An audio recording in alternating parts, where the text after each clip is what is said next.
Hi, Barbara. Barbara, you've had such an exciting career. I'm really looking forward to hearing about your board journey today. Where are you at today in your board journey, and in what ways have you been deliberate about taking on new board appointments? Well, thank you, Michael. It is a pleasure to be here with you today, and I'm excited to speak to you about my board journey. So my board journey really started way back when, very early in my career, in my mid-20s, when I had the opportunity to sit on a not-for-profit, and the organization helped me get that role there. So that's kind of where it started. And then as I think of my journey from then to now, and it does continue, it really breaks down into four areas. I would say areas of interest to me, areas of influence from an organizational perspective, industry where you have expertise in and the industry that you're in, and then internal.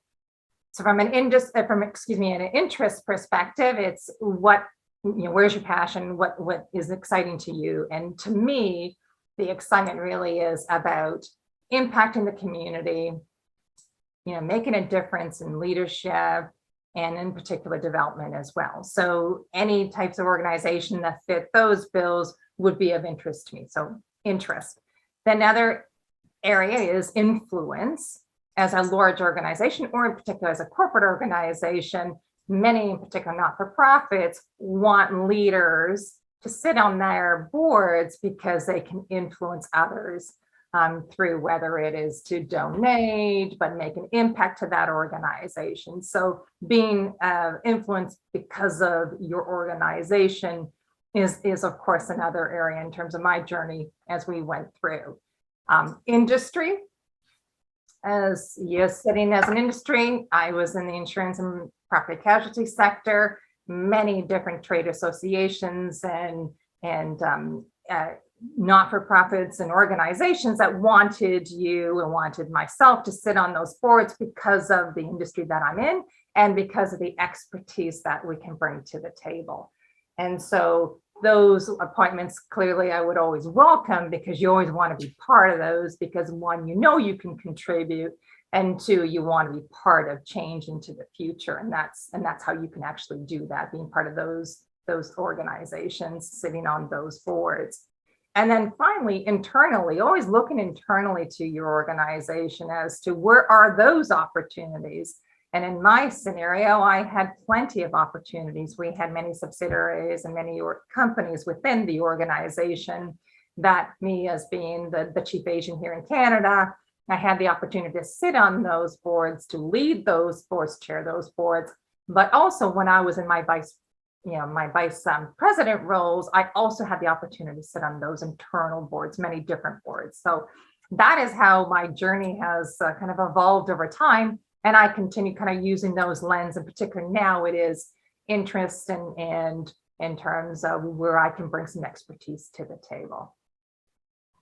Barbara, thank you for sharing your view around that decision-making process. Looking back at your first board, how did that opportunity present itself?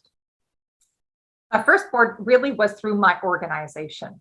The not-for-profit came to the organization, like many do, and were asking for leaders to sit on the board.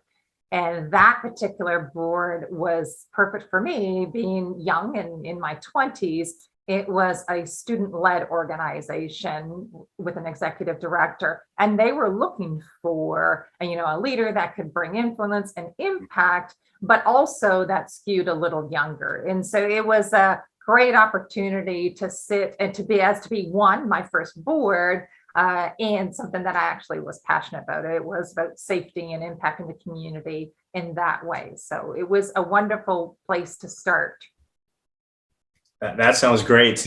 Now, if you're reflecting back on your experience as a board candidate across all these board opportunities you've had throughout your career, were there any pivotal aha moments that you can recall? Yes, there were.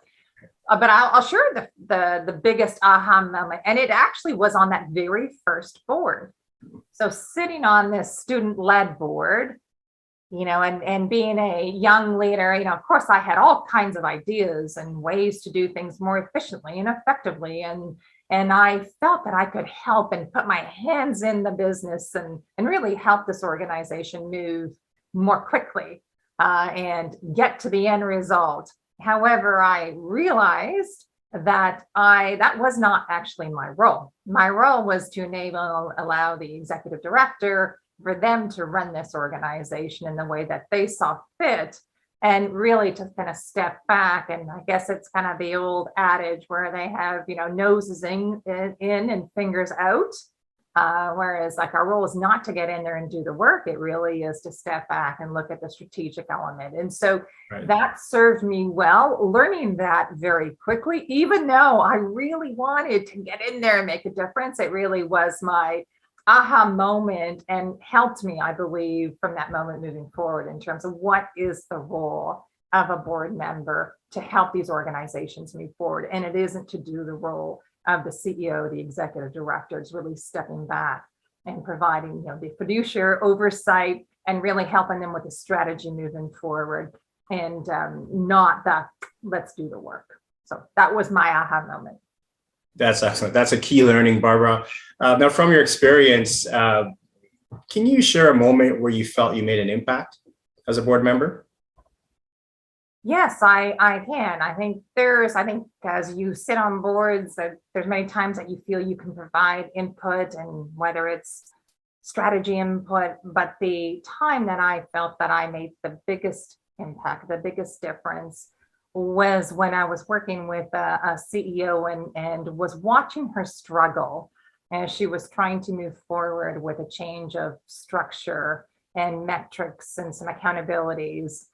And I know it's, especially in a not-for-profit, in these smaller organizations, it's difficult to have to discuss with your team and to have these, workshops with your team when you're really trying to make significant change. And so I offered up to her an opportunity to workshop and brainstorm with her. The board was aware of what I was doing, and so it was all with the blessing of the board. But to say to her, hey, let's get together, let's workshop this, bring some expertise to the table, because of course the funding's not there to do this like a corporation would do this. And so we were able to do that in a non-threatening way. We weren't, I was not, telling her that she wasn't leading the appropriate way, but it was really about being a thinking partner with her through this process. And that led to some really good conversations and decisions and some structure changes that made a difference and an impact to the organization moving forward. So I felt very good about that. One, that she felt that she could connect with me and did not feel intimidated at all. And that the output was made a difference to the organization. Thanks for that, Barbara. I'm sure the audience is wondering, how does one make a transition from a not-for-profit board to a paid board role? That's a great question. For me, sitting in a corporation at the time, and maybe for others, I would imagine, I was unable to take a paid board opportunity while I was working in certain roles. So when I decided to leave my organization, then I was open for the opportunity to look for or to be asked for some paid roles. So I think that sounds great. So, okay, I want it now, but you can't just say, I want it now and it comes to you. I think you need to be preparing for this along the way. And by that, I mean, you need to be visible. You need to make sure that you're networking. And then also, I do think there is a piece of education that is absolutely helpful. So visible, it is about making sure that you're out there, taking opportunities while you're in your roles, wherever they may be, to do speaking engagements, to be visible on social media, to get out there, understanding that takes time, effort, and energy, but it also puts you in a different light for people to see who you are, because sometimes in a corporation, you're just in the work, in your own work, and you're not out there being visible. So I think you need to be visible. And another way to be visible is if there is a board that you're interested in, is to connect with that board, right? To connect with that board, connect with that CEO. So being visible And that connection goes to networking, right? So you need to network with, where do you want to be? What interests you? Having conversations with board members, asking them what they did to be part of that board, connecting with the CEO and trying to help in any way that you can, not necessarily going to get the job of the board member, but people starting to understand who you are and what you want. So you become top of mind. Networking with people like you, Michael, right? With Boyden and search firms, I think having search firms know what you're interested in, so then they can advocate for you as well. And when opportunities come up, they know who you are. And then I do think the third element, which, I didn't do a great job at this one, but it was the education piece. Now there are these, institute courses, development courses that can help you become a really good board member. And so I think, taking advantage of those opportunities will only help to serve you better along the way. So that's what I would say in terms of how you might want to transition to a for-profit paid board. Well, thank you very much for the plug, Barbara. I really appreciate that. As you look at it, as you're saying, being visible, networking, educating yourself. And one of the things you mentioned was actually proactively engaging with some of these organizations and their executives, even before a board role comes up. I think that's quite compelling. So thank you for sharing that. Have you been in a position where you needed to reevaluate your board commitments? Yes, I have. In fact, 2 times that I can speak about, and hopefully it's only 2. And I would say, and this is about everything for me, it's about having the capacity and then the fit. So with capacity, I was in a situation through the integration when I was working on the integration of State Farm into Desjardins, where it was very laborious. And I was in a situation where I really needed to focus my time, efforts, and energy on the people, on the organization, and on the clients. That's where I needed to be. And it required a lot of travel, and it was a lot of hands on deck at that time. And at that time, I was on a number of industry boards as well as the not-for-profit. And it just so happened that all of those not-for-profit meetings, 4 meetings a year, and then some committee meetings, I was traveling for all of those meetings. And so I had to really self-reflect. And it wasn't about, I loved the organization, I really wanted to be a part of it, but I could not contribute at that time. And I felt I did not feel good about that. And so for me, and I know for many others, people, we want to give back, we want to contribute, we want to know that we're providing some value.